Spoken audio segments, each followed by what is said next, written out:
Jack Webb built a television empire with Dragnet, but behind his sharp suits, stiff posture, and clipped delivery was a man whose ego and rigid creative style made his sets some of the hardest places to work in Hollywood. Many actors admired his talent and vision, but they also found themselves frustrated, restricted, and sometimes outright unwilling to collaborate with him again. These experiences weren't the result of people not understanding him, but often because Webb's personality and his obsessive control left very little room for the creative breathing space actors are used to. Over time, this created a reputation. Webb was brilliant, but he was also difficult, demanding, and unwilling to compromise, a combination that slowly pushed many performers away. One of the clearest examples of this came from Herb Ellis, a longtime collaborator who appeared in multiple Dragnet episodes. Ellis openly admitted that Webb didn't want actors, he wanted readers. That single word summed up the complaints of dozens of performers who passed through Webb's production line. Ellis explained that working with Webb felt more like participating in a military drill than acting in a TV series.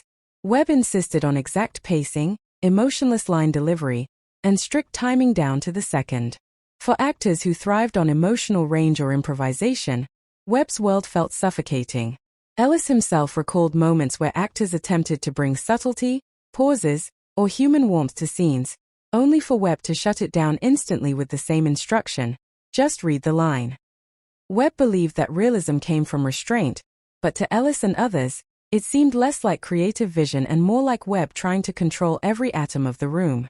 Because of this tension, many actors who worked a single episode simply never returned, choosing easier productions where they could actually perform rather than recite. Directors who worked under Webb found themselves battling an even more intense version of this control. Webb treated his shows as personal property, down to deciding which crew members could or couldn't be hired across different sets. Some directors later admitted that Webb's involvement often crossed lines. He would override camera choices, rewrite scenes without discussion, and even demand that certain performers not be invited back if he felt they didn't fit his exact standards. While many directors respected his precision, they also felt that Webb's behavior came from ego rather than expertise. One director described Webb as a man who wanted to direct even when someone else had the title. Behind the scenes, frustration built quickly, and several directors quietly stepped away from his productions, telling colleagues that Webb simply didn't allow them to do their jobs. In Hollywood, where collaboration is the foundation of success, Webb's inability to share control made him a figure many creative professionals preferred to avoid. Actors who were used to expressive, emotional work found Webb especially challenging. A recurring complaint was that Webb stripped every scene of humanity by demanding monotone delivery. Many cast members, guest stars, day players, theater actors, and even seasoned television performers confessed that they left auditions or single-episode appearances feeling confused. They thought they were doing something wrong, only to be told less emotion repeatedly. Some actors later said that the environment felt robotic, as if Webb wanted his cast to behave like actual police officers reading reports instead of fictional characters expressing a story. This artistic conflict pushed away countless performers.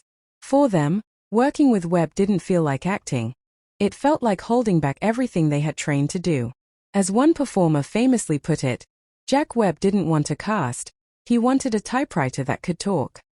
Even high-profile actors showed quiet hesitation toward joining Webb-led projects. Despite his success, word spread quickly through the industry that working under Webb required surrendering your creative identity. Some actors who were initially approached for roles in Dragnet, Adam 12, or Emergency, reportedly declined because they felt the shows left no room for personality.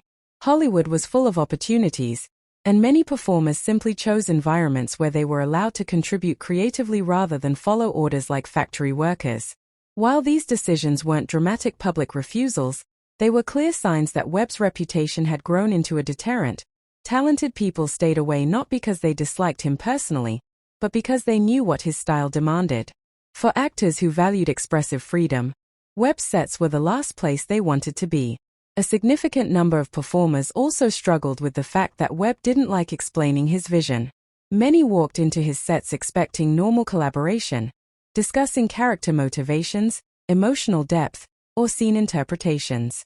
Instead, they were told exactly what to say, exactly how to say it, and exactly where to stand, nothing more. If an actor asked deeper questions about character choices, Webb often brushed them off or repeated the same instruction: stick to the script. This lack of communication created misunderstandings and tension. Actors left feeling unappreciated or even insulted, thinking Webb didn't trust or respect their craft. And in many cases, they were right. Webb's perfectionism was so extreme that he didn't want actors to think, only to execute. That rigid dynamic pushed away many performers who might have otherwise admired his talent. Some actors did work with Webb once but refused to return. These weren't dramatic public feuds, they were silent decisions that spoke volumes. Hollywood insiders often talk about the one-episode curse on Webb's shows. An actor would appear in a single installment, struggle with the robotic style, clash quietly with Webb's inflexibility, and then decline future offers. For many, it wasn't worth enduring Webb's mood swings, late-night rewrites, or relentless demands for perfection. They respected the final product. Dragnet was groundbreaking, but the process felt more like a punishment than a creative experience. The pattern became so common that casting directors often had to look for new faces simply because so few performers wanted to return. A deeper issue behind Webb's behavior was something several co-workers noticed but rarely talked about publicly. His perfectionism was rooted in insecurity. Webb wanted everything to be flawless because he feared losing control. He feared a single mistake could unravel the authenticity he was obsessed with building. This fear translated into micromanagement and harsh expectations.